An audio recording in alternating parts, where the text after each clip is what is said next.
Iran को दी गई deadline में 2 दिन रह गए, मुआहिदा न हुआ तो ईरान पर क़यामत टूट पड़ेगी। अमेरिकी सदर डोनाल्ड ट्रंप की एक बार फिर धमकी। कहा, ईरान को आबनाए हुर्मुज़ खोलने के लिए 10 दिन का वक्त दिया था। ईरान को मुआहिदे के लिए दी गई डेडलाइन का वक्त खत्म हो रहा है। मुआहिदा न हुआ तो 48 घंटे बाद ईरान को खतरनाक नताइज का सामना करना पड़ेगा। उसे तबाही की तरफ धकेल देंगे।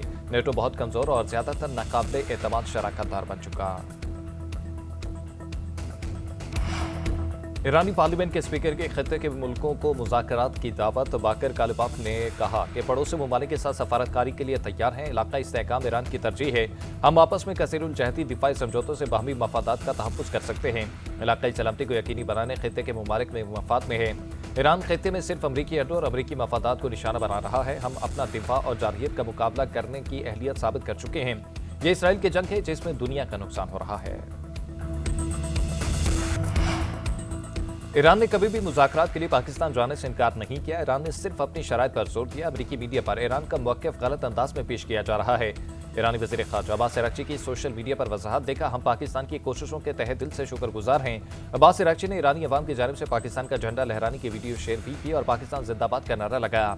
दूसरी तरफ डिप्टी वज़ीर आज़म इसहाक़ डार और ईरानी वज़ीर ख़ारजा बरामदा खत्ते की सूरत हाल और दो तरफा अमूर पर तबादला ख्याल।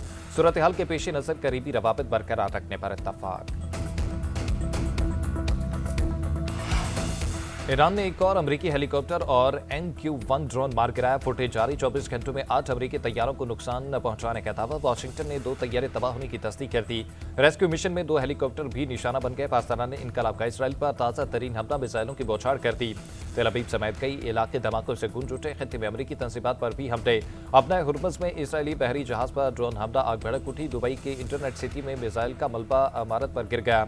अमारात का 30 बैलिस्टिक मिसाइल और 56 ड्रोन मार गिराने का दावा। यमनी हौसियों के इसराइल पर मिसाइल हमले। तेल अवीव में सायरन बज उठे। हौसी तर्जुमान के मुताबिक उन्होंने इसराइल के बेन गुरियन हवाई अड्डे और फौजी मकामात को निशाना बनाया। हमले में क्लस्टर बम और मुतअद्दिद ड्रोन इस्तेमाल किए गए।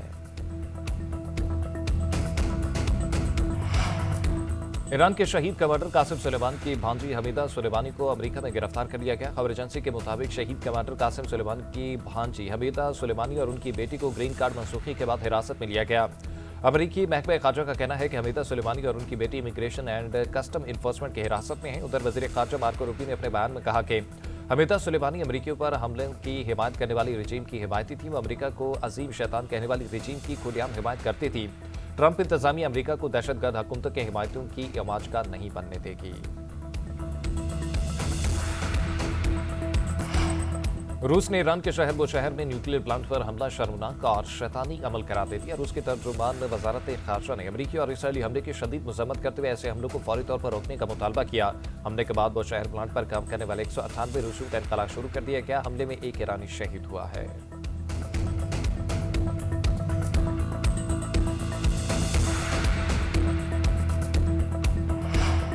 मुश्किल वक्त में आवाम को अकेला नहीं छोड़ेंगे। आम आदमी को रिलीफ की फराहमी हुकूमत की अव्वल तरजीह है। हुकूमती के पाचवारी से बचाई गई रकम को आवाम पर खर्च करेंगे।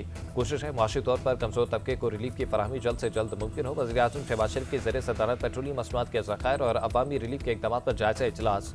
शहबाज शरीफ ने कहा कि पब्लिक ट्रांसपोर्ट और माल बरदार गाड़ियों के हामिल अफराद को डिजिटल वॉलेट्स के जरिए रिलीफ की फराहमी शुरू कर दी गई। ब्रीफिंग में बताया गया कि मुल्क की ज़रूरियात को पूरा करने के लिए पेट्रोलियम मसनूआत के मुनासिब ज़खायर मौजूद हैं।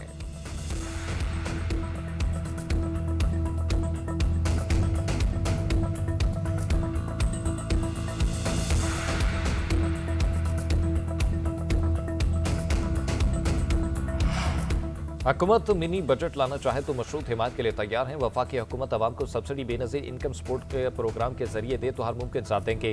बिलावल भुट्टो जरदारी की जुल्फ़कार भुट्टो की बरसी तकरीब से खिताब। कहा, कुछ कुव्वतें नफरत और तकसीम की सियासत पर यकीन रखती हैं। अवाम जानते हैं इस जंग में पाकिस्तान का कोई कसूर नहीं। मौजूदा हालात में सियासी इख्तलाफात को भुलाकर मिलकर काम करना चाहिए।